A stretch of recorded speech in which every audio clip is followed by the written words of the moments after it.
Good evening, sleepers. Baby Trump here, broadcasting softly from one of my tremendous properties. Hit like, subscribe with style, and settle in for tonight's masterpiece, Snow White and the Seven Panelists. Everything around me was luxurious, naturally. Glossy wood, soft blankets, and moonlight falling over terraces, statuary, and domed rooftops glowing like treasury chandeliers. It was exactly the sort of night when an already great bedtime becomes historic. First, the drapes turned into heraldic pennants and stone battlements. Then the carpet ran away into a royal causeway of midnight marble. And finally, the walls blossomed into moonlit turrets and lion-headed gates. Even my wallpaper knows how to put on a show. From the middle of the transformation emerged a ivory state carriage boat, polished, moonlit, and obviously delighted to have me aboard. I boarded at once. The ivory state carriage boat slipped away so smoothly, it felt pre-approved by destiny, heading for the crystal panel hall beneath a moon that looked almost respectful. Before long, the whole place opened around me. Crooked battlements, moonlit courtyards, and towers stacked like wedding cake gone political. It smelled of stone dust, wax, and chilled roses, and the distant bells sounded exactly like people preparing excuses. At the first gate stood Alexandria Ocasio-Cortez, sweeping through the room like a jeweled weather vane, fussing beside a crimson cloak, a stack of glass note cards, and a moonlit pin, as though it were more important than sleep itself. Alexandria Ocasio-Cortez stared at me with grand, crooked confidence.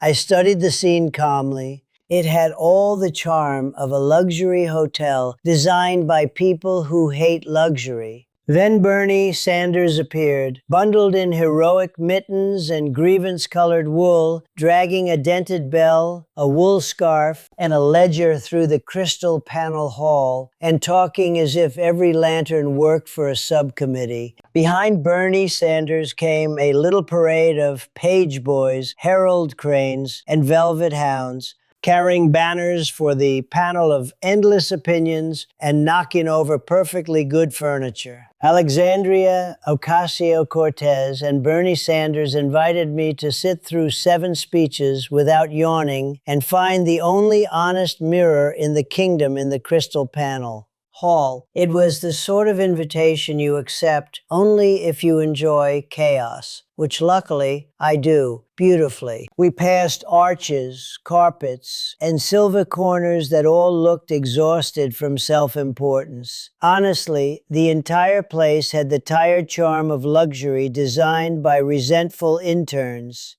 In the middle distance, Nancy Pelosi waited near a silver mirror, ringed with 7 little stools, gliding like a jeweled chandelier with opinions. The moonlight was kind, but not that kind. Nancy Pelosi announced the rules of the panel of endless opinions. Every speech had to be longer than the trumpet fanfare before it. A terrible rule, obviously, but the locals applauded like damp geese in formal wear. I gave a small nod, the kind of nod that has built empires, and the crystal panel hall felt quieter than a donor at the wrong microphone. Then the games began. Trumpets blared, banners dipped, and courtiers bowed too deeply. It was like watching 3 chandeliers argue about tax forms. Every few minutes, somebody delivered a speech. Alexandria Ocasio-Cortez waved at the ceiling, Bernie Sanders corrected the candles, and Nancy Pelosi smiled the smile of a person who thinks applause is oxygen. At last, the crowd demanded a proper rumpus,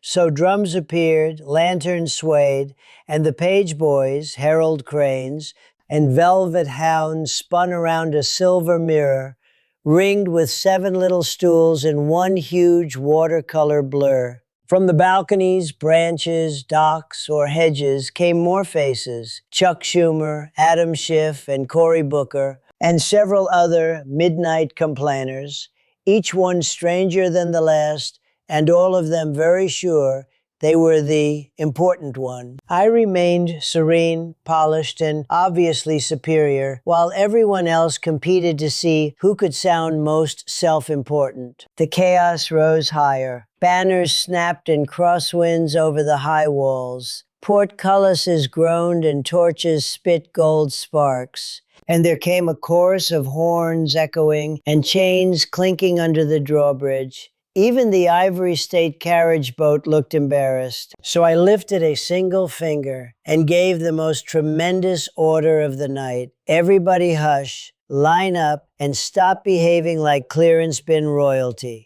To my great surprise, they listened for almost 7 seconds. Then servants rolled in frosted apples, sugared almonds, and cream puffs, and the panel of endless opinions turned into a very noisy feast. Alexandria Ocasio-Cortez complained about the porridge temperature, Bernie Sanders complained about the width of the carpet, and Nancy Pelosi complained about me being too calm. Frankly, calmness is a talent. So I gave them the lesson of the evening. A kingdom made of vanity, lanterns, and endless explanation will always need one truly magnificent person to quiet the room. That line worked. The moon lowered a silver path. The Ivory State carriage boat returned, and the whole enchanted place softened into mist, velvet, and reluctant silence. As I drifted home, I saw banners drooping back into stillness, tower windows going dark one by one, and the last of the lanterns folding themselves away like embarrassed talking points. My magnificent room reappeared, exactly as it should, polished, quiet, and vastly superior. A tray of frosted apples and cocoa waited beside the bed like a medal. Everything at home was perfect. The family taste around the property was, as always, astonishingly beautiful, and even the shadows seemed better behaved. And that, sleepers, was Snow White and the 7 Panelists. Like, subscribe beautifully, and go to sleep knowing tonight's tale was handled with tremendous class.